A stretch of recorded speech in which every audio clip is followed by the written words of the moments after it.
konsep keluargaan digital. Yang kedua, merumuskan etika keluargaan digital.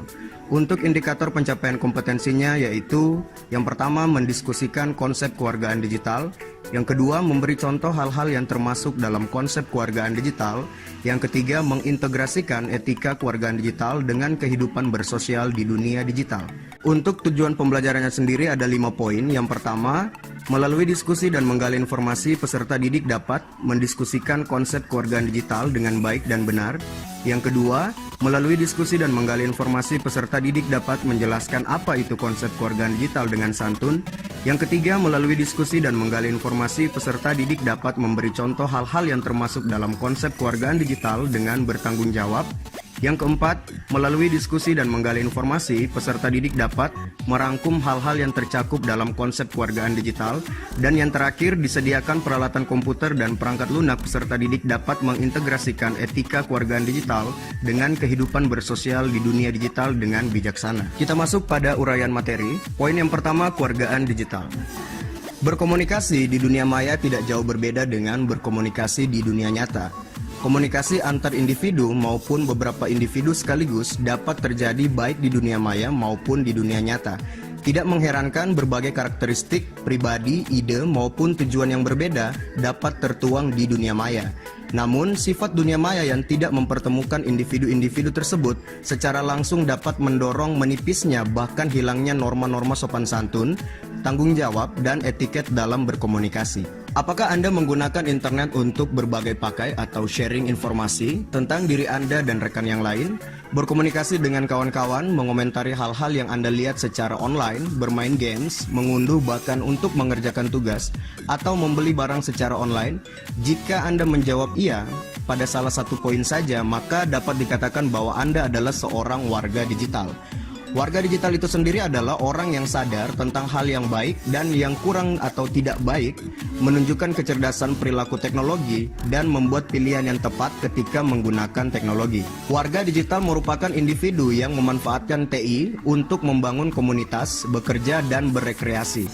Warga digital secara umum telah memiliki pengetahuan dan kemampuan mengoperasikan TI untuk berkomunikasi maupun mengekspresikan sebuah ide atau gagasan. Contohnya bermain Facebook, menulis blog, mencari informasi di forum, dan lain-lain sebagainya. Sama halnya dengan warga dunia nyata, semua warga digital memiliki kewajiban untuk menjaga etiket dan norma, serta memiliki rasa tanggung jawab dalam berperilaku di dunia maya. Mengapa kewargaan digital itu penting? Jika Anda ingin memperoleh yang terbaik dalam menggunakan internet dan menjaga keamanan serta kesehatan Anda dan rekan-rekan Anda, gunakan bahan-bahan berikut ini untuk mempelajari bagaimana menjadi warga digital yang positif. Kewargaan digital dapat didefinisikan sebagai norma perilaku yang tepat dan bertanggung jawab terkait dengan penggunaan teknologi. Rentang usia warga digital mulai bergeser seiring dengan semakin mudahnya akses teknologi, tampilan dan fitur yang semakin memanjakan pengguna, membuat anak-anak di usia belia telah dapat memanfaatkan teknologi tersebut untuk berkomunikasi, mencari dan bertukar informasi di dunia maya. Usia yang masih belia semakin membuka kemungkinan adanya pelanggaran norma-norma maupun penyebaran informasi penting yang dapat disalahgunakan oleh pihak-pihak yang tidak bertanggung jawab. Kewargaan digital adalah sebuah konsep yang dapat digunakan untuk memberikan pengetahuan mengenai penggunaan teknologi dunia maya dengan baik dan benar. Penggunaan teknologi dunia maya dengan baik dan benar memiliki banyak implikasi. Pemilihan kata yang tepat dalam berkomunikasi, tidak menyinggung pihak lain dalam memuktahirkan atau mengupdate status, tidak memberikan informasi rahasia ke publik, tidak membuka tautan atau link yang mencurigakan, dan lain-lain sebagainya. Poin yang kedua, komponen kewargaan digital. Kewargaan digital dapat dibagi menjadi 9 komponen yang dikategorikan menjadi 3 kategori berdasarkan pemanfaatannya. Poin yang pertama, lingkungan belajar dan akademis. TI telah menjadi bagian dari lingkungan belajar dan akademis, baik bagi pengajar maupun bagi Anda yang secara aktif memanfaatkan TI dalam mencari informasi, data maupun literatur yang digunakan untuk keperluan akademis. Beberapa komponen kewargaan digital yang perlu diperhatikan dalam pemanfaatan IT untuk lingkungan belajar dan akademis adalah komponen yang pertama, akses digital. Setiap orang seharusnya memiliki hak yang sama dalam mengakses fasilitas TI. Namun kemudian setiap pengguna TI harus menyadari bahwa tidak setiap orang memiliki kesempatan yang sama dalam mengakses teknologi, baik itu dibatasi oleh infrastruktur maupun lingkungan komunitas pengguna itu sendiri. Belajar menghargai hak setiap orang untuk memiliki akses ke teknologi informasi serta berjuang untuk mencapai kesetaraan hak dan ketersediaan fasilitas untuk mengakses teknologi informasi merupakan dasar dari kewargaan digital. Keterasingan komunitas secara digital mengakibatkan sulitnya perkembangan suatu lingkungan dikarenakan terbatasnya informasi dari masyarakat dan komunitas dari daerah yang lain yang telah memanfaatkan teknologi informasi. Setiap warga digital juga harus menyadari faktor-faktor penghambat akses ke teknologi informasi, mulai dari faktor infrastruktur hingga faktor adat dan budaya.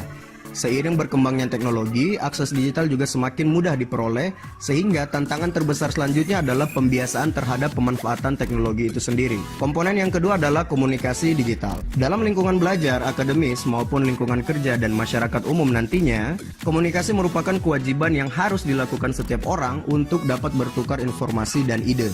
Komunikasi dapat dilakukan secara satu arah, dua arah, antar pribadi maupun komunikasi dalam sebuah forum. Perkembangan teknologi digital telah mengubah seseorang dalam berkomunikasi. Berbagai bentuk komunikasi digital yang tersedia seperti email, SMS, chatting, forum, dan berbagai bentuk lainnya memungkinkan setiap individu untuk terus dapat terhubung dengan individu lainnya. Setiap warga digital diharapkan dapat mengetahui berbagai jenis komunikasi menggunakan media digital. Warga digital juga diharapkan dapat mengetahui kelebihan dan kekurangan dari setiap jenis komunikasi tersebut, sehingga dapat memilih penggunaan komunikasi yang tepat sesuai dengan kebutuhan. Komponen yang ketiga adalah literasi digital. Dunia pendidikan telah mencoba untuk mengintegrasikan teknologi digital ke dalam proses belajar mengajar, sehingga Anda mampu menggunakan teknologi digital untuk mencari dan bertukar informasi. Namun pada kenyataannya teknologi yang digunakan dalam dunia kerja sedikit berbeda dengan yang digunakan di sekolah. Berbagai bidang pekerjaan seringkali memerlukan informasi yang aktual dan bermanfaat. Pekerja dituntut untuk memiliki kemampuan untuk mencari dan memproses data secara kompleks dalam waktu yang singkat. Sementara itu, ketergantungan Anda pada pengajar belum seirama dengan tuntutan dunia kerja. Literasi digital merupakan proses belajar mengajar mengenai teknologi dan pemanfaatan teknologi itu sendiri.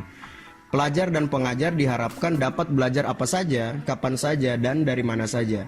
Saat teknologi baru muncul, maka para pelajar dan pengajar diharapkan dapat beradaptasi secara cepat dan tidak terpaku pada satu jenis teknologi. Kategori yang kedua adalah lingkungan sekolah dan tingkah laku. Dengan komponen yang keempat adalah hak digital. Sama halnya dengan perlindungan hak asasi di dunia nyata, para warga digital juga memiliki perlindungan hak di dunia digital. Setiap warga digital memiliki hak atas privasi, kebebasan berbicara, dan lain-lain sebagainya. Hak tersebut haruslah dipahami oleh setiap warga digital. Dengan adanya hak tersebut, maka setiap warga digital juga memiliki kewajiban yang harus dipenuhi. Setiap warga digital harus ikut membantu dalam pemanfaatan teknologi secara benar, mengikuti tata krama yang berlaku, baik yang tersirat maupun yang tersurat. Contoh nyatanya adalah tidak melakukan pembajakan konten, tidak menyebarkan informasi palsu, dan tidak memancing emosi pengguna teknologi informasi lainnya. Komponen yang kelima adalah etiket digital. Seringkali pengguna teknologi digital tidak peduli dengan etiket penggunaan teknologi, tetapi langsung menggunakan produk tanpa mengetahui aturan serta tata krama penggunaannya. Atau sudah mengetahui tetapi menganggap etiket digital tidak terlalu penting untuk diperhatikan. Seringkali para pengguna digital melupakan bahwa walaupun dalam dunia digital para pengguna tidak saling bertatap muka, tetapi perlu diperhatikan bahwa di balik setiap akun, di balik setiap postingan forum, terdapat individu lainnya yang dapat tersinggung jika melanggar tata krama. Etiket digital dibuat dengan tujuan untuk menjaga perasaan dan kenyamanan pengguna lainnya. Namun peraturan saja tidak cukup. Seringkali para pengguna tidak mengetahui aturan tersebut ataupun malas membaca peraturan. Kita juga harus mengajarkan setiap pengguna teknologi digital untuk bertanggung jawab dalam pemanfaatan teknologi itu sendiri. Komponen yang keenam, keamanan digital. Dalam setiap komunitas terdapat individu yang mencuri karya, merusak ataupun mengganggu individu lainnya. Meskipun tidak boleh berburuk sangka, kita tidak dapat mempercayai seseorang begitu saja, karena hal tersebut akan beresiko terhadap keamanan kita. Hal ini juga berlaku dalam dunia digital. Dalam dunia nyata kita membangun pagar, mengunci pintu, menambahkan alarm dalam rumah kita dengan alasan keamanan.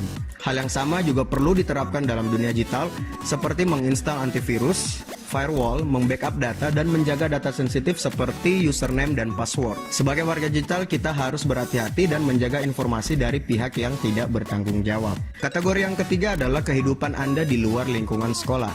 dengan komponen yang ketujuh, hukum digital. Hukum digital mengatur etiket penggunaan teknologi dalam masyarakat. Warga digital perlu menyadari bahwa mencuri ataupun merusak pekerjaan, data diri, maupun properti online orang lain merupakan perbuatan yang melanggar hukum. Contoh perbuatan yang melanggar hukum antara lain meretas informasi atau website, mengunduh musik ilegal, plagiarisme, membuat virus, mengirimkan spam, ataupun mencuri identitas orang lain. Hukum cyber atau cyber law di Indonesia sendiri dapat dikategorikan menjadi 5 aspek besar. Yang pertama aspek hak cipta, yang kedua aspek merek dagang, yang ketiga aspek fitnah dan pencemaran nama baik, yang keempat aspek privasi, yang kelima aspek yuridiksi dalam ruang cyber. Komponen yang 8, transaksi digital. Warga digital perlu menyadari bahwa sebagian besar dari proses jual beli telah dilaksanakan secara online. Berbagai situs jual beli lokal dapat dengan mudah diakses oleh penjual dan pembeli, seperti Bukalapak, Kaskus, Tokopedia, Shopee, dan lain-lain sebagainya. Mudahnya akses dan semakin tingginya tingkat kesadaran masyarakat akan teknologi informasi ikut mendorong tumbuhnya pasar jual beli online di Indonesia. Dalam jual beli online, penjual dan pembeli perlu menyadari resiko dan keuntungan yang didapat dari jual beli online. Mulai dari resiko penipuan, perbedaan barang yang dikirim, lama pengiriman, hingga legalitas barang yang diperjualbelikan.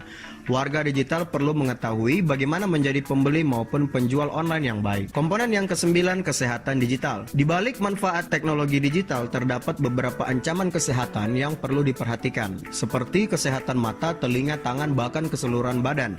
Tidak hanya kesehatan fisik, kesehatan mental juga dapat terancam jika pengguna tidak mengatur penggunaan teknologi digital.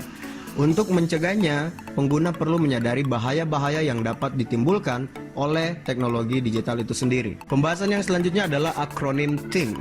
Setelah memahami 9 komponen di atas, Anda telah menyadari pentingnya kewargaan digital. Untuk menyederhanakan dan agar mudah mengingat ke-9 komponen di atas, sebagai jembatan Anda dapat menggunakan akronim pengingat THING sebelum Anda berkomunikasi di dunia digital, baik itu email, Facebook, forum, dan lain-lain sebagainya. THING merupakan akronim dari yang pertama, is it true atau benarkah? Yang artinya benarkah postingan Anda atau hanya isu yang tidak jelas sumbernya. Yang kedua, is it hurtful atau menyakitkankah? Yang artinya apakah postingan Anda akan menyakiti perasaan orang lain.